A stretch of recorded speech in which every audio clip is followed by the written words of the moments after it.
Hello everyone, how are you all? I hope you all are doing well. So I welcome you again to your psychology class, and today we'll discuss about defense mechanisms. This is one of the main topic from chapter number 2, that is self and personality. But before moving further, I would like to ask you one question. What do you do when you encounter failure?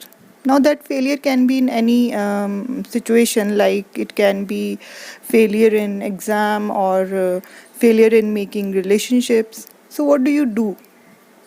You probably have a preferred way of dealing with failure, right? You may have been taught to confront the issue, learn from it, and move on, isn't it? This is the most ideal reaction to bad news, but sometimes our brains have other plans for us, isn't it?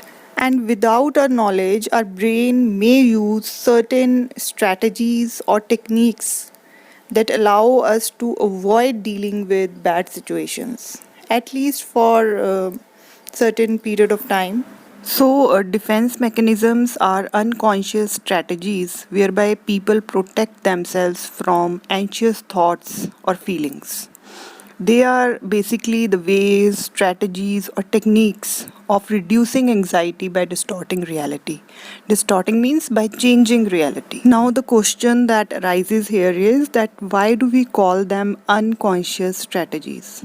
We call them unconscious strategies because most of the times we don't even know that we are using these defense mechanisms. And Sigmund Freud is the man behind the concept of defense mechanisms. Actually, he first introduced the term in The Neuropsychosis of Defense in 1894.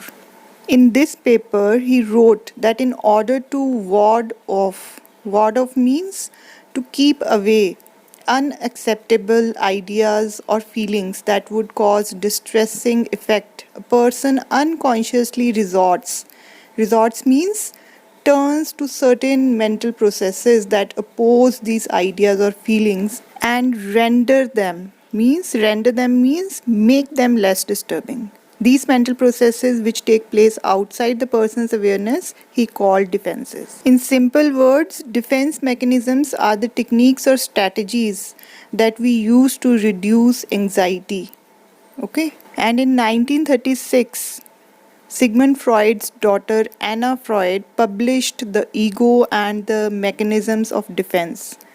She elaborated upon and refined and clarified the concept of defense in relation not only to the theory of psychic conflict but also to the technique of psychoanalysis. In short, this concept of defense mechanisms was given by Sigmund Freud, but later on it was elaborated and clarified by his daughter Anna Freud. And these defense mechanisms are also called ego defense mechanisms because these defense mechanisms basically help protect the ego from the conflicts created by the id and superego.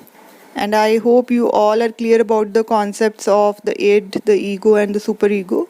And I have made a separate video on this. And if you have not seen that video, you can check the link in the description box.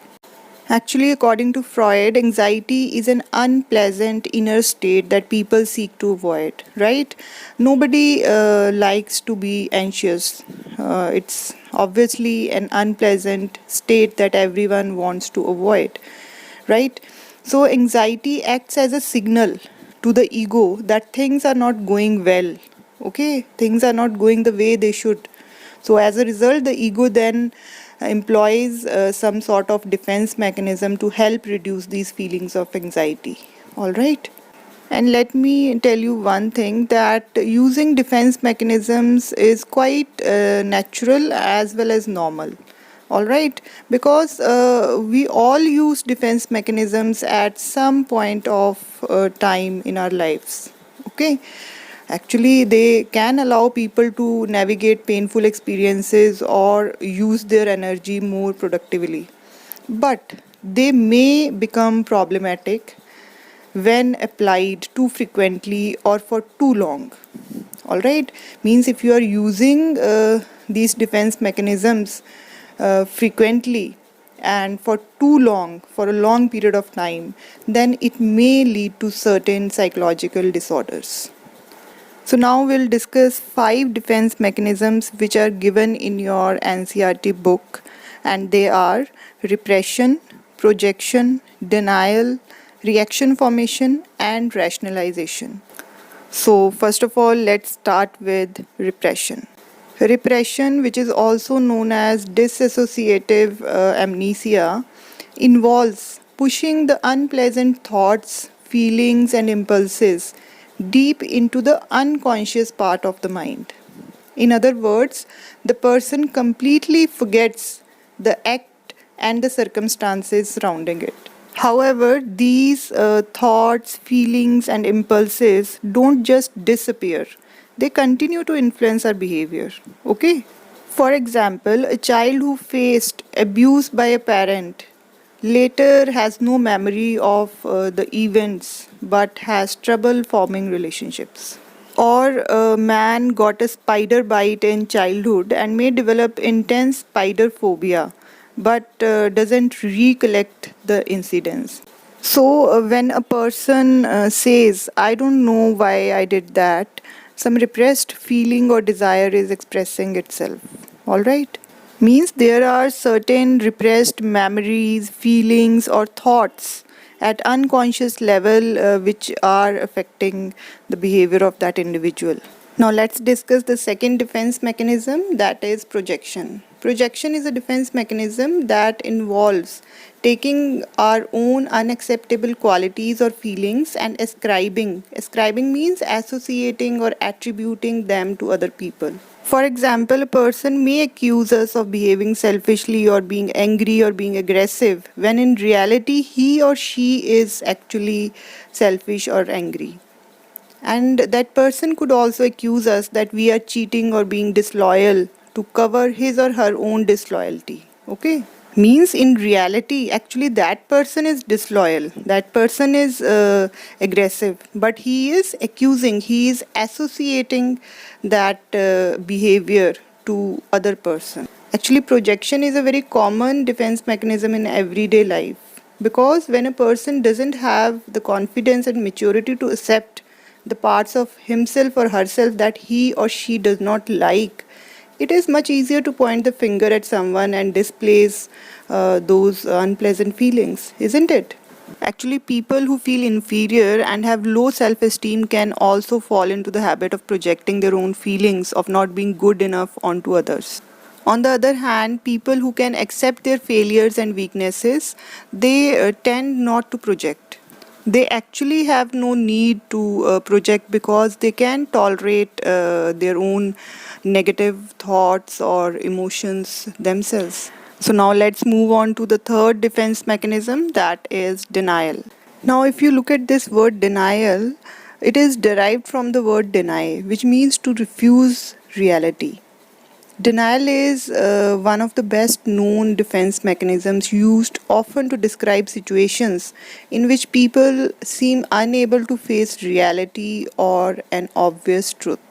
You must have heard about this, that he's in denial. This is very common these days. Basically, denial is an outright refusal to admit or recognize that something has occurred or is currently occurring. Addiction is one of the best known examples of denial. People who are living with a substance use problem will often flat out deny that their behavior is problematic. They will never accept that they are having problem or they are taking any substance. They will flatly deny this. Okay. On the other hand, in some of the cases, they might admit that they do use drugs or alcohol, but will claim that their substance use is not problematic. Means they will accept that they are taking a particular substance, but besides this, they will claim that their substance use is not creating any problem to anyone. So in both the cases, they are flatly denying the reality. Okay? And denial can be helpful in situations that are beyond a person's control. For example, staying optimistic or positive can benefit a person as they try to overcome a serious illness. You must have seen that doctors they suggest people with serious illness to just deny the reality, to just refuse the reality that they are having any kind of serious illness. So using denial as a defense mechanism in such a situation may be healthy. All right. So now let's move on to the fourth defense mechanism, that is reaction formation. Reaction formation reduces anxiety by taking up the opposite feeling, impulse, or behavior. Means here the individual develops conscious attitudes and behavior patterns which are just the opposite of the real ones. Okay? For example, treating someone you strongly dislike in an excessively polite manner in order to hide your true feelings is an example of reaction formation. Another example of reaction formation may be like a person who is angry with a colleague actually ends up being very polite and friendly towards them to hide his true feelings. So now let's discuss the last defense mechanism, that is rationalization. Most of the times you must have seen that people go to great lengths to attempt to justify a behavior that they know is wrong or that they know others regard as wrong. This attempt to justify is what we call as rationalization. So, rationalization is a defense mechanism that involves explaining an unacceptable behavior or feeling in a rational or logical manner, avoiding the true reasons for the behavior. For example, a person applies for a job and he gets rejected. So, he may rationalize and say, I did not want this job anyway. So, temporarily, for a short period of time, this rationalization is helpful because it is actually helping him to overcome disappointment of being rejected. And now, once he gets over this disappointment, he will go ahead and work towards developing his skills. All right. And we all have done this at some point of time in our lives. And some of us may even be rationalizing on a daily basis, isn't it?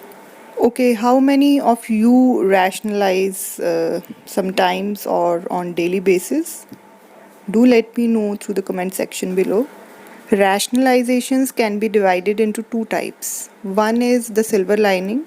It's an assumption that everything happens for the best. So one should try to find the blessing in disguise. So, if we consider the example that we just discussed, example of the person being rejected for a job, the person may say, I didn't get the job because something better awaits me. And the second type of rationalization is sour grapes mechanism. This name is derived from a fable, from a story about a fox who spent a lot of time and effort in jumping and reaching for grapes in a tree that were just beyond his reach. As he couldn't succeed in his effort, even after repeated attempts, he consoled himself by saying that those grapes were sour and hence not to be tried for any more. I hope you all must have heard about this story during your childhood, and we often insist that things we cannot achieve are not worth having. For example, a student who has failed in an examination several times may argue that only the examiners can pass such examinations, or he may say that he failed because his teacher hates him. Or if we take the same example that we discussed just now, that a person who was rejected in the job interview, he may say that I wasn't interested in this job anyway. Now actually the main theme here is that one thinks that whatever happens is for one's good. We can take one another example. For example, a housewife who is living in a small house because of limited income of her husband may praise the advantages or benefits of living in a small house by saying that they are much cozier and easier to maintain. So these are the 5 defense mechanisms which are there in your NCERT book, and I hope you have understood everything. So this is all for today, and we'll meet once again in a new video with a new topic. Till then, take care all of you, stay home, stay safe. Thank you so much for watching.